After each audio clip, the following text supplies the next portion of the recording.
This podcast is not sponsored or supported by any business or organization. The views reflected on these podcast episodes are my own. Be aware I am not a medical doctor, travel agent, or any other kind of expert.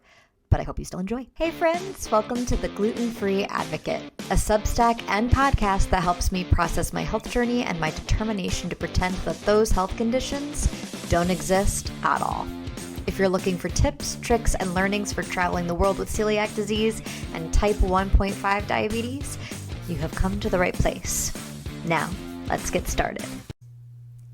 Hey everyone, welcome for another episode of the Gluten Free Advocate. I'm so excited to be chatting with you guys today, although I am a bit rusty because I have not been doing this for about a month and a half, at least.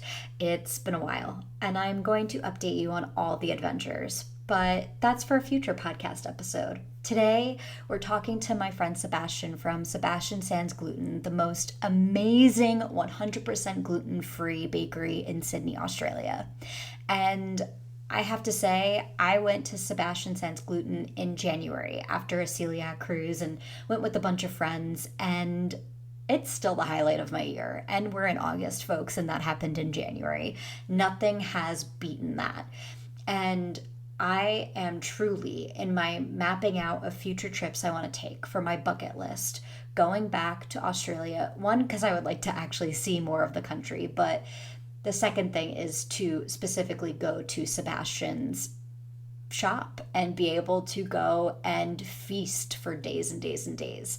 And I think that that's going to happen again in the future, and I can't wait to share that with you guys. But for now, here's Sebastien's story, and I'm so excited for you to all hear it, and the care and love that he has for the celiac disease community, with him not even having celiac himself, is just so apparent. So without further ado, I'm going to stop yammering on and have you listen to the incredible Sebastien.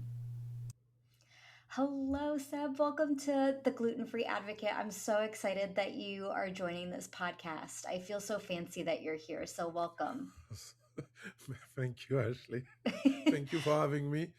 Thank you for having me, Ashley. Thank you. Yeah, and I've met you once in person and you probably don't remember, but it was way back in January, and a lot of us were on a celiac cruise, and unfortunately the cruise went all sorts of wrong, and a lot of us had to get off the ship earlier than we planned. And so we all met at through the recommendation of Mel from the Very Hungry Celiac and Ben from a Gluten Free Family. They were like, you guys need to go to Sebastien Sans Gluten. And so all of us went, and you treated us like kings. So it's a pleasure to be able to meet with you now. It was a pleasure to meet you then. And I'm so excited to talk about all your pastries and your wonderful things that you've gotten to make for us celiacs over the years. And I can't wait to hear your story. Thank you, Ashley. Oh, but thank you, like for coming last time in January. I didn't expect like all of you to come, but Yes. but it was nice to have you and being introduced to you all, and I'm glad that you enjoyed the time over there.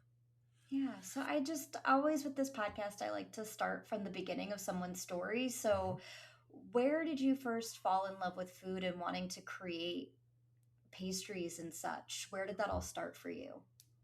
Well, I think like it was in my mom's kitchen, Mm, because my mom kitchen, I was the last of her kids, okay.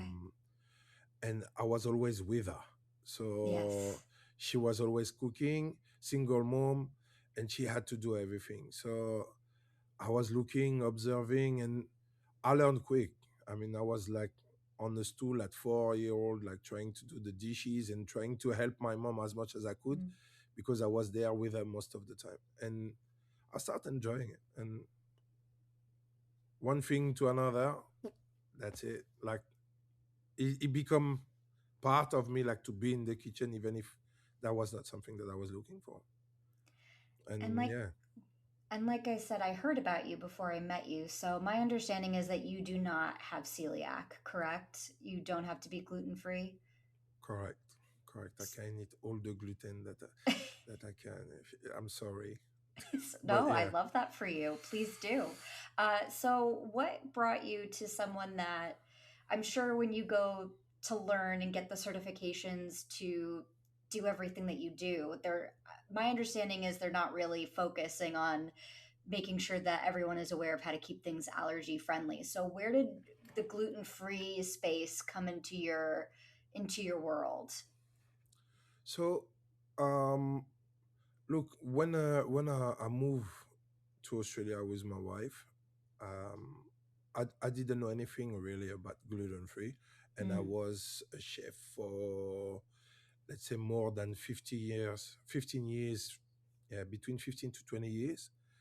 And when we arrived, I had an opportunity to learn and mm, to work in a place that they were doing gluten free. mm, But mainly it was, I did that because when I was at that stage, I worked in different industries already. So I worked in restaurant, I worked in commercial kitchen, I worked in hotel, I worked in different places, resort, and you name it, like small boutique. And that was a challenge, thinking like, oh, that's something I don't know. mm, Let's dig deep into it. And I loved it. It was hard. Don't it was hard, but mm, I loved it. And because that challenge allowed me like to try things that I haven't done before and that I didn't know if it would work or not, it was even more challenging and more interesting. Like, that was okay, let's try this. Tomorrow I'll try another way, but I have to make it work. And when it worked, yeah, well, I saw smile on people's face, and it made me think like, yeah, I'm doing a good thing. yeah. Try harder, try to make more things for them to smile more. And what does it take? So I heard a rumor that it was like 1,000 different recipes that you tried before you got to the current croissant, gluten-free croissant recipe that you have. Is that just total and complete lore? Is that fact? How did you get there? No, not maybe not 1,000 recipes, but I had like, I put in a bit more than 1,000, and people might think like, oh, why did he not give them and all? Is where they were not suitable for eating. That's it. Like, I don't want to Mm. poison people either. I don't like to waste food, but I don't want to poison people. So just make that clear. But yeah, I had like so many trials and attempts and failures also. Mm. And once I had it, I thought like, okay, let's keep it. It's still not perfect, huh? Don't get me wrong. It's still not perfect. I don't know. Um, I'm still trying to improve it. Mm. But that's the thing. Like, always trying to get better product and always to achieve better, and try to use all those failures like to keep something standard and make it right. Because some people, they're just happy like to have like something. Well, at least you have something. It Mm. tastes good, it tastes not good, doesn't matter, you have something. But Mm. no, I really, this is why I push so much on the trials, and so many trials. Like, I stop counting after 1,000. Don't tell my old boss. Yeah. Our little secret, no one will hear, except for the people listening to this podcast. But it's all between us, friends, us chickens. It's funny because you talk about how much work you put into just a croissant, and I have to say, I have been to a lot of places throughout the world, and yours is the best that I've ever had, gluten free or otherwise. And I'm not just saying that. Someone actually sent me to different bakeries in Europe, and they were like, "No, but you got to try these." And I was like, "I'm sorry, it's still not better than Sebastian's. Like, can't I can't take Thank that you. from him." So thank you. And No, thank you, Ashley. where did because I think that there's a tendency, especially for someone that. What do you think is like the best part about not having to eat gluten free, but creating foods and pastries and baked goods for those that are in the celiac community? I think of why I know it's such an asset for you to be able to eat gluten while making these things, but to you, what is the importance of you being able to provide that service for the celiac community? Well, why people should miss out like that disease, celiac disease is, or even everything related to celiac disease or that gluten-free diet Mm, is kind of unfair. Like I try to be part of it the way I can help. yeah. Is rewarding for me to see that I'm helping in my ways. Some Mm, people, like they've got money, they would put into charity or they would put into research or they would put into that. Well, my skill and my view on this is, yeah, let's try to help and bring up the standard for people not to miss out, because there's some people, they had it, they had like gluten food before and they enjoyed it, and because of this they had to stop. But some mm, people, they never had the opportunity to try something with gluten, mm, and for them it's scary like to try something new because that's all they know. mm, And yeah, having like the choice, the options, and feeling like they they are into something like, oh, that's new, that's, I never had that before, new experiences. Well, that brings me like the greatest reward, the greatest reward. How do you choose what you're going to experiment and try next? Because I know there's certain things every time I go to any bake shop, there's certain things I always try the same ones, and there's usually the same options everywhere I go. But another Mhm. wonderful thing about going to your place and unfortunately it's in all the way in Sydney, Australia. I have to, you know what though, worth the 24-hour flight there and then 24-hour Mhm. back, my friend. Like, have to say, you provide such a variety that I'm not used to seeing in other places. How do you make those decisions of what you're going to try next and sell in your bake shop? So first, being French, I always Mm, grew up with that background of having like that type of pastries around me. So I grew up with it. Now that's a bit of home like that I'm sharing with people. mm, So this is also me staying connected with my heritage, I would say. mm, Um, so, and that's mainly the kind of things that when you go to France, you'd like to enjoy. You like to enjoy like a strawberry tart. You like to enjoy mm. a croissant. You like to enjoy some bread. You like to enjoy some feuilleté. You like chouquettes, all those eclairs and all like. But mainly, I've got a standard menu, and I'm trying like, because I'm a chef and I need to be creative, otherwise I Mm, will be bored. So trying different trying different products, trying different recipes, or even nowadays is even easier like for me to have choices, I would say, on how, on what to make, is internet trends, people like, I remember, what was this thing, the crookie, people were okay. talking about the crookie, and I was like, what the hell is that? And there was a bakery in France that was baking croissant and adding cookie dough to it, baking it again, and Oh, wow. people loved it. People were lining up at the shop for this, and people start to do that in Australia. And I was like, oh, okay, maybe we could do that for gluten free. Nobody's doing it, so why not? And then, like, you have all those trends that people think like, oh, I wish I could have that, but I can't because Mm, there is gluten. Well, I'm trying like to not adapt, but I'm trying like to give them the feeling of being part of that. Oh, we tried it, the gluten free version, but we tried it, so it was good.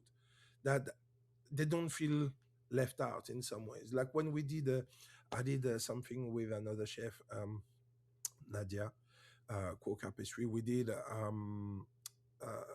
Biscoff. I did a okay. Biscoff eclair.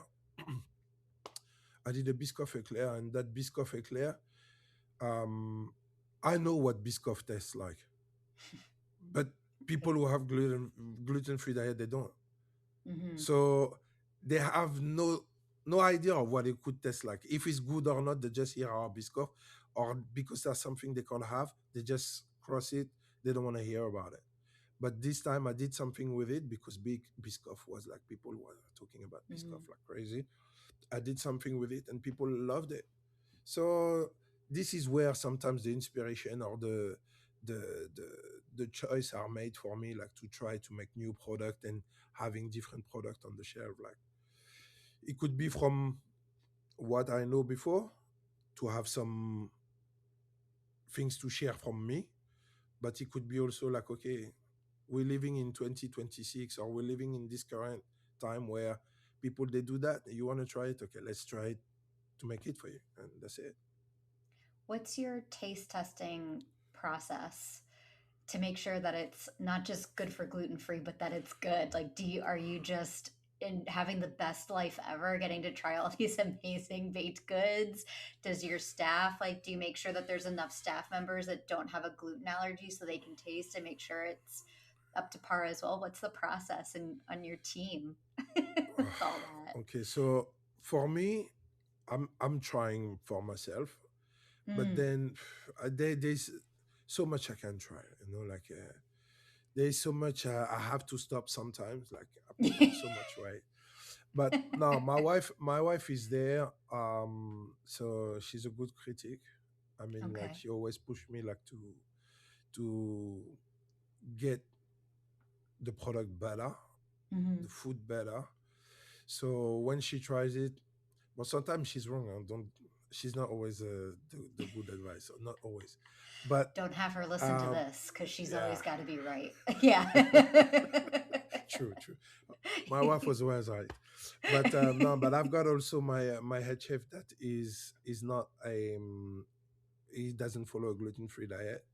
Okay. So when we try things, we try first, and then because I've got also a chef who is celiac. Mm, Um, Once we tried it, and we think like that's on par or mm, on the direction that we want to go through, is we make the other chef try, and okay, if my celiac chef likes it, well, there are big chances that it will be a good product. So that's the process really. But yeah. sometimes it's just sometimes I'm just waking up. Damn, I'm gonna do that today. Let's try it, and it's just coming out of nowhere. And I put things together, and sometimes it fails. Like I show every time that it works, and I know sometimes I'm like, I have to stop this idea because even if I'm trying, it doesn't work. So test wise, texture wise, and all is it Mm, doesn't work. But what do you do? yeah. That's experimentation and trial. For those of us that, it's a little bit difficult to get over to you in Australia and other chefs that are maybe taking inspiration from you, what can local places use techniques that you have and apply it to give access to those with celiac everywhere? Is it really so difficult to adapt their kitchens to be able to accommodate allergies? Do you have any tips or tricks or words of wisdom to share with folks that are looking to start an endeavor like that? This I have to be honest, this is a challenge, right? Like Mm, chefs, chefs like they have like their own ways, and new generation they understand maybe a bit better. mm, But like for a chef to change his ways and to go is challenging mm, because like I feel it myself, like when I'm trying to have like staff, just to hire people. mm, Sometimes because it's gluten free, they see it as a again learning something that they don't want to. They just want to mm. work and do what they already know, Right. coming to work and leave. But this is up to each one's mind. I mean, like the tips I would say, like first of all, like to be ready because this is hard, is Mm, costly, But at the end of it, like if it's for good reason and passionate about it and making sure that it's for some to do some good, there are a lot of positive side to it. Like having people trusting that you know what you're doing, like understanding like all the processes and the knowledge of how to not do cross contamination, like education in terms of what you're doing and what how it can affect people. This is one of the first tip because it's, you can't play with people's health. That's Mm. the first thing. After that, well, in terms of what you want to do and how to start small, start start small. You don't have like to try to be and do something like really big, but start small. And once you have that and you understand the process and how gluten-free ingredient works together or they don't, at that moment like try to expand and open your mind on what can be done and what cannot be done, and explore slowly, slowly, slowly, slowly. And that's the tip, because if you want to try to do everything in one go, it's overwhelming. It's Mm. overwhelming. What has been the most rewarding part about your business and getting to meet? I'm sure you meet a lot of people from all over the world with celiac disease. What's been the most rewarding part of all this journey for you? Wow. um the the most rewarding thing, There could be a I'd couple say, things. there are so many things that are rewarding, like seeing a kid like thinking, oh, I can have anything. Mm, Yes, you can, like choose whatever you want is there for you. yeah. Or that can be from that, or from the point of view of his mom, like that kid's mom looking at him, like being able to choose whatever, and Mm, thinking like she's overwhelmed because she's giving something that finally she can provide for a kid. And this is wow, this is mm, really rewarding. But also like it can be just to see how the community, the celiac community is together. mm, Wow, this is amazing. I cannot, they help each other. mm, It's rare to see groups like that. Like I'm saying it. It's just like they work together. They try things. They would tell people like this place is good, but mm, they will help people. They will help each other on staying safe. mm, They will. And when they have like something that works and a place that they like, they will try to protect it as much as possible, because that's for them a way like to feel like other people, like to have that. And this is rewarding, like when you can see like people, they stick together for a plan, they stick together behind a shop, they stick together behind like a chef, or they understand like the process. And some people they do really good, and this is really rewarding to see, because now we have the possibility to do it. When I see that, I'm like, oh yes, that's good, that's good. For the shame for me is on some, in France, for example, celiac is not as recognized, mm, is not as known. When for me is the country where you have like the food. That's a food country. France is a food country, but mm, they don't assimilate gluten free the same as Australia yeah. or the UK or even the US. Yeah. But that's a shame. But I think like even there, in small communities and small groups, and they still talk to each other. Like I remember I had Zoe no gluten. I don't know if you know her. Mm, okay. So Zoe no gluten, she came to my shop and she asked me like if she could come and talk to me. That was before she was that big, because right now she's big. Like I don't know how many millions of followers that she's got online, but Mhm, she was like amazed, and she shared to the world what I was doing here in Australia. And she was traveling by herself and she was sharing. And wow, that's really like looking out for others. Mm-hmm. You can just share with your family, but no, some people they just decide to share for to everyone, and that's great. Yeah, I it's that's one of my favorite parts of having celiac is being able to like it's almost like a scavenger hunt, but no one's giving me any clues on where to find these really amazing places. And I found out about you through word of mouth, and then I've been paying it forward as best I can. And it's such a privilege to be able to like there. I go on a lot of celiac cruises, and the two that I was most recently on, a bunch of us were just singing your praises and telling folks that they need to come and visit you and scrape their pennies and go to Australia because I know my partner also he also has celiac and we're scraping our pennies to come back to Australia just to see you mainly. Oh, So you will be um more than welcome. excited to come back. But I know that when I came and visited and I tried something, you looked at what I was having and you were like, "Why would you try that? I need to show you something better." And you went back into the into your kitchen and you brought out other options for me. So for when I come back or for anyone that's coming to visit, what are your top recommendations of things that folks should try?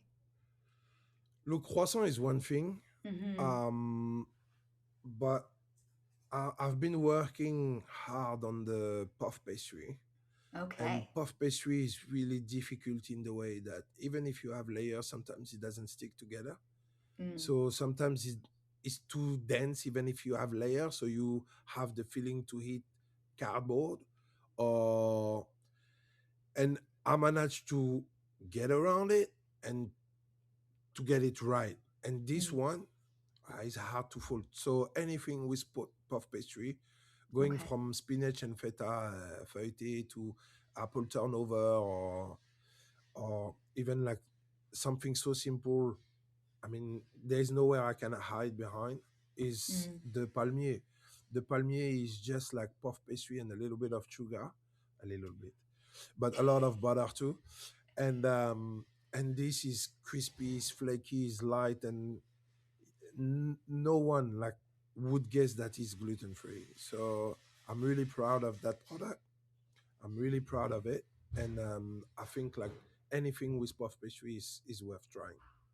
Oh, amazing. Well, we've talked about, where you started, how you're here. Is there anything that you can tell us of what's coming up before I let you go? Of what's the future for Sebastian Sans Gluten? Wow. In the future, I'm trying like to expand in some ways here Okay. in Australia. Okay. Um, Not like the way that people would think, but I'm trying to do Okay. something. So hopefully, 2026 something will come up. Okay. But the on the long run, what I would like to do is look. I spent 10 years in the UK. Spent Mm, 10 years in London, and on my last visit in London, I met with Matt. I met with Morgan, mm, and I tried different places, and I'm pretty sure that I I can do some good over there too. yes, I think so. So it would be like not more accessible, Hmm. but Sydney is kind of far. Yeah, yeah. So I have my heart a little bit attached to London, and I miss it a bit. So that might be on the plan. Okay. When only God will tell, but yeah. Okay. I'm manifesting it for you. It's going to happen. You've been so generous with your time. And so I just want to, you know, wrap out this episode. I just do three rapid fire questions, if you don't mind. And then I'm going to let you get to Go. the good work that you do. Um, in your opinion, where is the city with the best food? It depends. There is no. Actually, you ask me like about like where the. First of all, I'm French, and I would not say Paris because Paris is there is a lot of crap there. Don't get me wrong. It's not like the best city, but when you go Hmm. like in the countryside and you go Okay.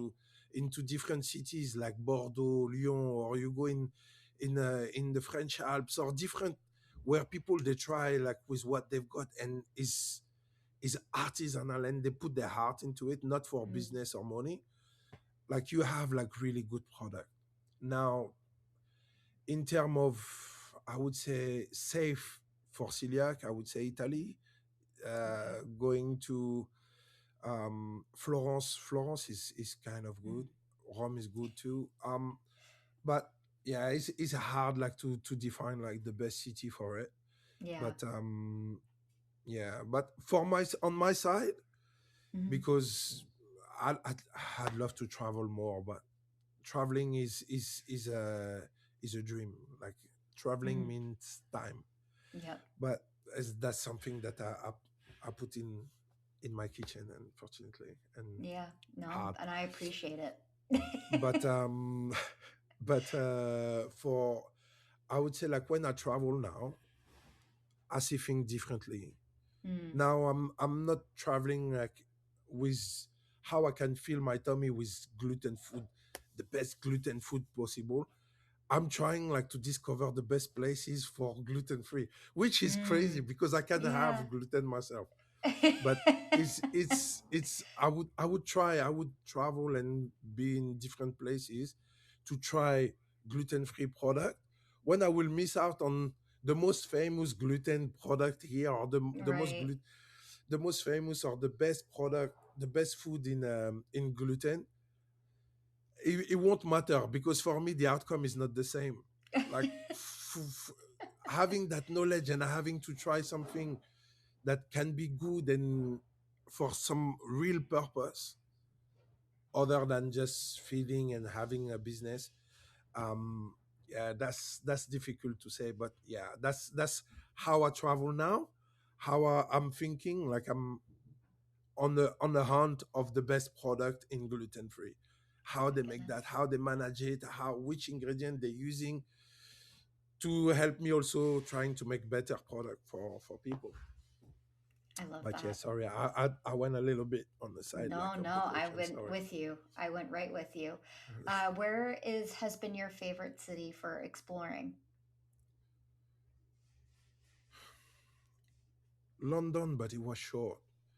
Mm, London, because London, that's that's a good the answer. philosophy, the philosophy on in London. I would say, me living there for 10 years, Mm, I've seen a lot of people. Space is an issue, so mm, most of the people they don't have big kitchen.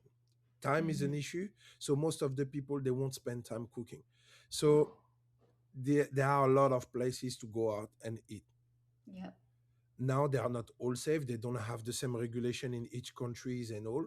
So it would be like a lot different at what in Australia things are allowed or not. Right. But this made me learn and understanding where people are coming from when they're saying like oat is okay or things like that in different places. Right. And yeah, I would say London, because you have a lot Okay. of choices to go out and try.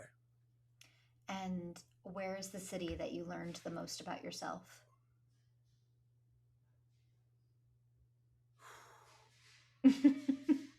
There there are there are Okay, two I'll take them. cities. Um, One is Taba. When I was Okay. working in Egypt, um, because I was working in a resort, I was working with people, local people that they don't speak English, they don't speak French. Mm, So most of the people they were working there, I had to communicate with them in some ways to make it work for my place. And this was like where I learned about myself there, thinking like, okay, I'm alone. I don't have my family. I don't have my friends. mm. I'm off grid because in the middle of the desert, it was really tough Right. for me to think like, okay, I'm gonna make it, and I was kind of counting the days when it would end, but at the same time, I was proud at the end of it, thinking like I made it. Yeah. So it was this kind of thing. Now, the second one, I would say here, Sydney.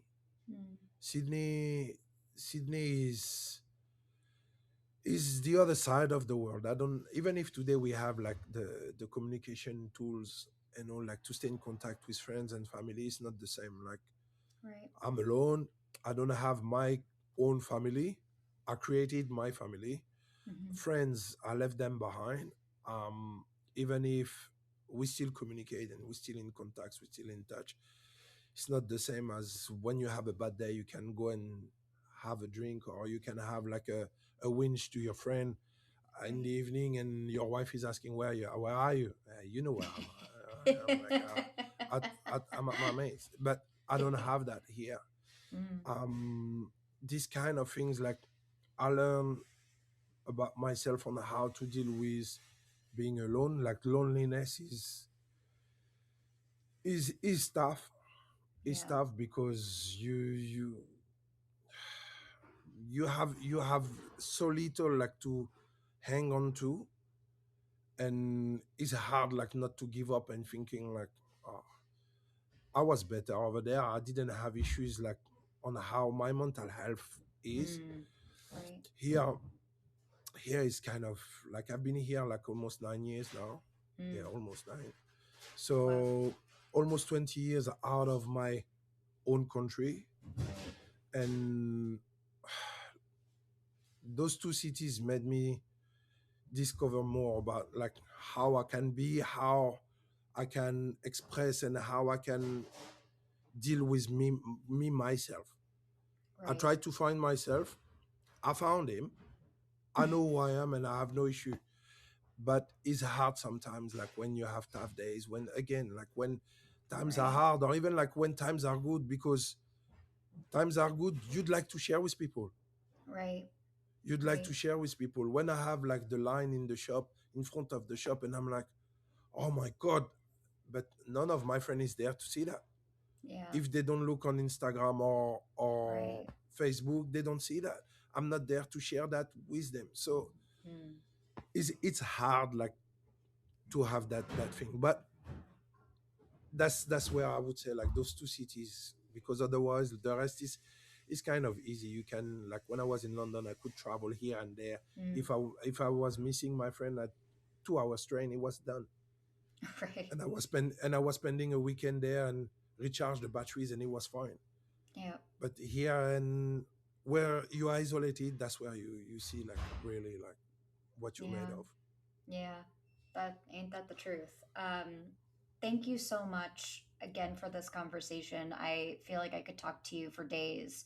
I Oh, and thank you, Ashley. again, another thing that I admire is that although it is very, I'm sure being in Sydney in particular creates that extra layer of isolation, as you were saying before, but you're building such a community and it's becoming more and more international as we go. So I hope that, I'm thrilled to be part of that community, and thank you so much for all that you do. And I feel confident that I can say that on behalf of all of the celiac disease community. Thank you for all that you do.